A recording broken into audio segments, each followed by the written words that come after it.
Dear students अस्सलाम वालेकुम।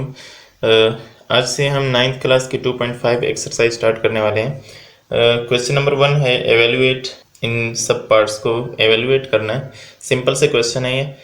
कुछ बातें हमने याद रखनी है। पहली बात ये है कि आयोटा स्क्वायर की हमारे पास वैल्यू होती है -1, ये एक बात होगी।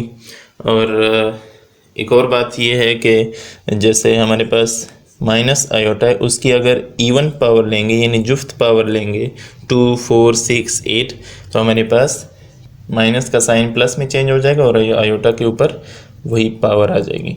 और अगर आयोटा की यानी माइनस आयोटा, ये सिर्फ आयोटा के लिए नहीं है, हर चीज़ के लिए जहाँ पे आयोटा की जगह 2 लगाएंगे, ये मैं बाद में एक्सप्लेन कर देता हूँ। अच्छा, माइनस आयोटा की पावर अगर ऑड पावर लेते हैं, जैसे 7 पावर लेते हैं, तो हमारे पास ये माइनस आता है 7 और आयोटा की पावर 7 पावर भी उसके ऊपर आती है। बस ये दूसरी बात थी जो याद रखने वाली है। अब क्वेश्चंस की तरफ चलते हैं। यहाँ पे है आयोटा की पावर 7, ऑड है ना, आयोटा की पावर ऑड है, तो हम अगर इस 7 को 6 और आयोटा की पावर 1 लिख दें ना, तो सेम वही बात है, क्योंकि अगर बेसिस सेम हो तो हमारे पास पावर्स ऐड हो जाती हैं। 6 + 1 7। आयोटा 6 को मैं आयोटा स्क्वायर का क्यूब लिख सकता हूँ और आयोटा 1 का मतलब है आयोटा। क्यों? इसलिए कि ये 2 × 3 होंगे तो 6 ही आना है, मतलब मैं ठीक लिख रहा हूँ। आयोटा स्क्वायर की जगह वहाँ मैंने क्या बताया, आयोटा स्क्वायर की जगह -1 और साथ में आयोटा, वो क्यूब पावर थी तो मैंने क्यूब पावर ले लिए। अच्छा, अभी जो मैं यहाँ पे आपको बात समझा रहा था कि कोई भी आयोटा की जगह अगर कोई और नंबर भी हो, लेकिन अगर उसकी ऑड पावर लेंगे तो वो नेगेटिव साथ रहता है। यहाँ पे आयोटा 1 के ऊपर क्यूब, तो 1 के क्यूब का तो वही 1 ही मतलब है, इस वजह से -1 रह गया। -1 को जब मल्टीप्लाई करेंगे आयोटा के साथ तो हमारे पास माइनस आयोटा आ जाएगा और यही आंसर है। इसी तरह से नेक्स्ट पार्ट है इसका, वो देखते हैं। आयोटा 50, ये थोड़ा और आसान है। आयोटा की इवन पावर है तो हम इसको अगर ऐसे लिख दें, आयोटा स्क्वायर की पावर 25। क्यों? इसलिए कि 25 जब 2 के साथ मल्टीप्लाई होगा तो वही 50 ही बनेगा ना, मतलब ठीक लिख रहा हूँ। अच्छा, और आयोटा स्क्वायर की हमने यहाँ पे देखा क्या वैल्यू होती है, -1 और ऊपर है 25। 25 इवन है या ऑड है? ऑड है ना, तो हम इसकी जो मर्जी पावर ले लें, बल्कि इस तरह से मैं थोड़ा सा और से एक स्टेप ज़्यादा हो जाएगा लेकिन सिंप्लीफाई हो जाएगा, माइनस आ जाएगा। ऑड है तो क्योंकि माइनस आ जाएगा और ये 1 के ऊपर 25 पावर, तो 1 की जो मर्जी पावर ले लें उसने तो 1 ही रहना है और यही हमारे पास आंसर है। इसी तरह से ये आयोटा की पावर 12 है, तो हम अगर 12 को स्क्वायर और 6 लिख दें, क्योंकि 2 और 6 मल्टीप्लाई होंगे तो 12 आएगा। अच्छा, आयोटा स्क्वायर की क्या वैल्यू होती है, -1। -1 लगाया हमने आयोटा स्क्वायर की जगह, बाहर क्या है 6, तो ये -6 होने की वजह से, इवन होने की वजह से ये माइनस गायब हो गया ना, ये माइनस प्लस में चेंज हो जाएगा और 1 के ऊपर 6 पावर आएगी। तो 1 की मैंने अभी भी कहा कि जो मर्जी पावर ले लें 1 की तो वो 1 ही आना है। ये +1 है, प्लस बीच में से मतलब हटा दें तब भी ठीक है।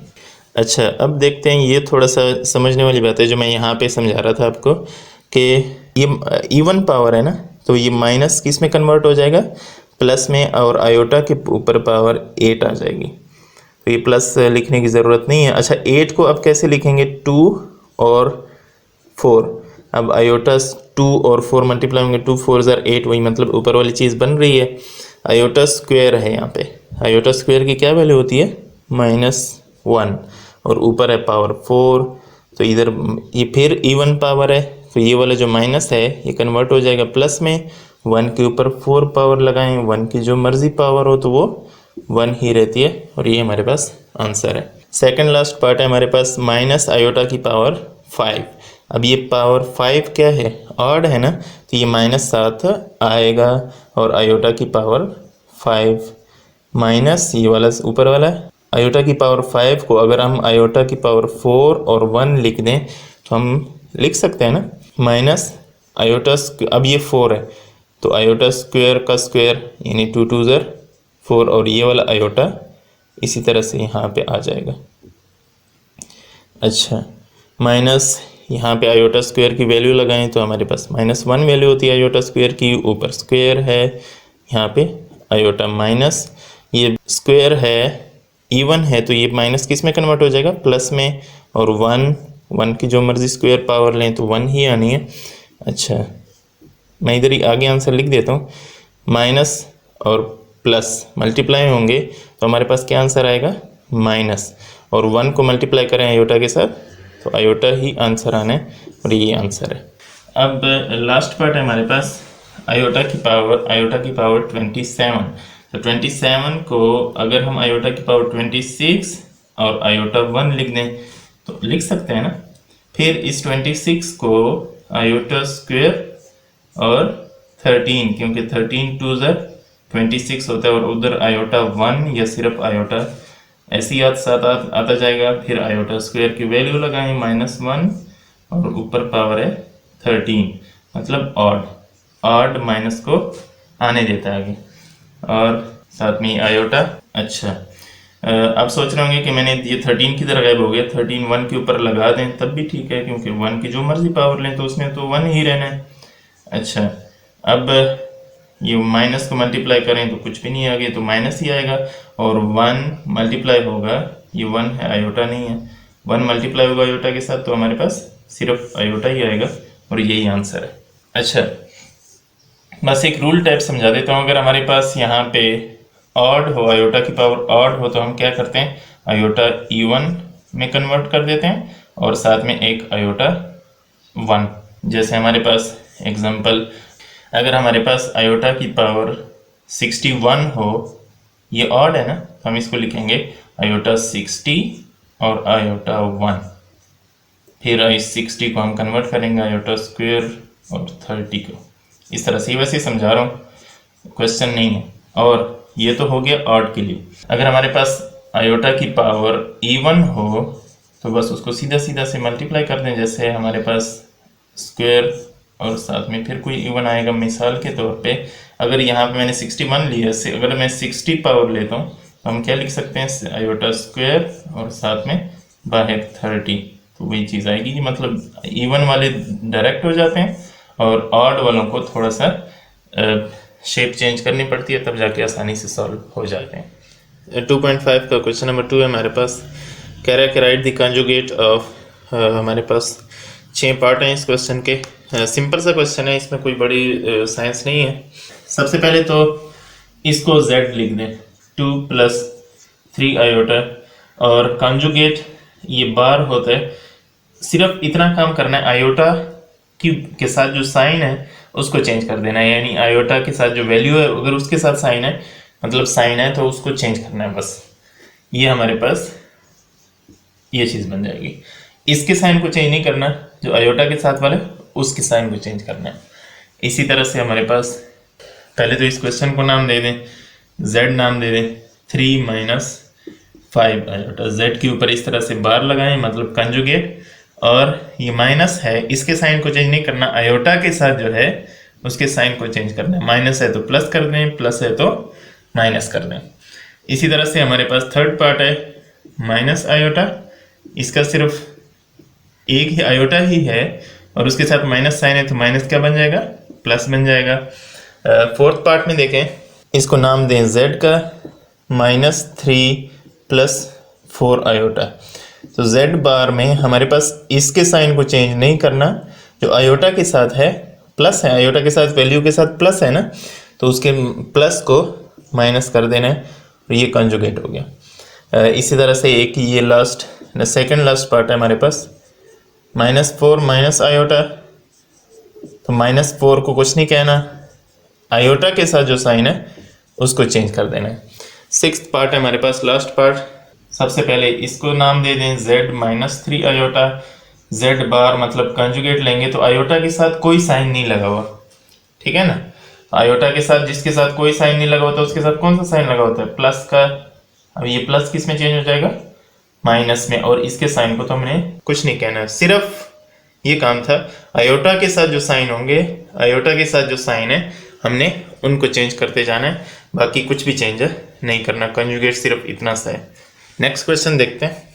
2.5 का क्वेश्चन नंबर 3 हमारे पास, ये भी बिल्कुल सिंपल सा ही है और साथ में ही क्वेश्चन नंबर 4 भी है, ये भी अभी सॉल्व कर लेते हैं। कह रहा है कि फाइंड द या right the real and imaginary part of the following. हमारे पास जो 6 पार्ट्स दिए हैं इनका रियल और इमेजिनरी पार्ट हमने मतलब फाइंड करना है, लिखना है। तो सबसे पहले तो इनको नाम दे देते हैं, जैसे पिछले क्वेश्चन में भी हमने किए, z नाम दे देते हैं। अच्छा, रियल इस z में रियल वो वाला है जिसके साथ आयोटा टच नहीं हुआ। आयोटा किसके साथ टच नहीं हुआ? 1 के साथ। और जिसके साथ आयोटा आ रहा होगा वो इमेजिनरी होगा। इमेजिनरी मैं सिर्फ आई एम लिख देता हूँ। तो आयोटा यहाँ पे, आयोटा के साथ कौन सी वैल्यू है? कोई वैल्यू नहीं। आप कह रहे होंगे यहाँ पे तो कोई वैल्यू नहीं लगी हुई, लेकिन मुझे यहाँ पे आयोटा के साथ 1 लगा हुआ नजर आ रहा है। यहाँ पे जिसके वैल्यू के साथ कोई साइन, कोई नंबर नहीं होता, हम उसके साथ 1 लगाते हैं। ये हमारे पास इमेजिनरी हो गया। इसी तरह सेकंड पार्ट में देखें, इसको z नाम दे दें, -1 + 2 आयोटा। रियल कौन है इधर? जो आयोटा के साथ टच नहीं हुआ, ये -1, और जो आयोटा के साथ वैल्यू लगी हुई है +2 वाली, वो इमेजिनरी है। इसी तरह थर्ड पार्ट में देखें, पहले इसको नाम दे देते हैं, -3 आयोटा + 2, z नाम दे दिया हमने। रियल कौन है? अब इस दफ़ा रियल उस साइड पे, इस साइड पे नहीं है, क्योंकि इसके साथ तो आयोटा टच हो रहा है, ये रियल है ये। और इमेजिनरी कौन है यहाँ पे? जिसके साथ आयोटा टच हुआ है वो नंबर, जिसके साथ आयोटा टच हुआ, तो यहाँ पे कौन है? -3। इसी तरह इसको भी नाम दे देते हैं, पहले -2 आयोटा। रियल कौन है यहाँ पे? जिसके साथ आयोटा टच नहीं हो रहा, ये -2, और जिसके साथ आयोटा टच हो रहा है वो इमेजिनरी है। आयोटा किसके साथ, किस नंबर के साथ टच हो रहा है? -2 के साथ। यहाँ पे रियल भी -2, इमेजिनरी भी -2। फिफ्थ पार्ट देखें, हमारे पास सबसे पहला स्टेप, इसको नाम दिया, अगले स्टेप में रियल।